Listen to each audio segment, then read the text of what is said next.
എടാ കുഞ്ഞുമോനെ, നിന്നോട് ഞാൻ പലവട്ടം പറഞ്ഞതാണ് അവളെ കൊണ്ട് അവളുടെ വീട്ടിൽ പണ്ടാറം ഉറങ്ങാൻ. നീ കേട്ടോളാം. നീ കേൾക്കാത്തോളം കാലം നീ ഗുണം വിളിക്കില്ല, എനിക്കും സമാധാനം കിട്ടില്ല. എൻ്റെ ദൈവമേ, ഞാൻ എത്ര കാലം ഇത് സഹിച്ച് ജീവിക്കണം. ഇത് ഇപ്പോൾ ചുമ്മാ അതൊരു പെട്ടെന്ന് ഒരു അറ്റംപ്റ്റ് നടത്തിയതാണ്. ഞാനിത് ചെയ്യാറുണ്ട്. ഞാൻ 80ഉം 90ഉം വയസ്സുള്ള മുത്തശ്ശിമാർക്ക് വരെ, ആക്ച്വലി ഫ്രം എനിക്ക് 20 വയസ്സുള്ളപ്പോൾ തൊട്ടേ ഞാനിത് ചെയ്യാറുണ്ട്.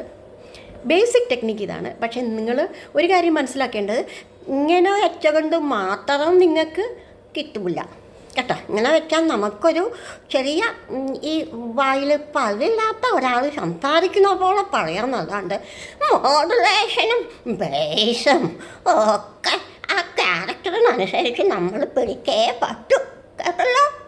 അതുകൊണ്ട് ഇത് പ്രാക്ടീസ് ചെയ്യാൻ പറ്റുമോ എന്ന് നോക്കണ്ട മക്കളൊക്കെ. മനസ്സിലായോ?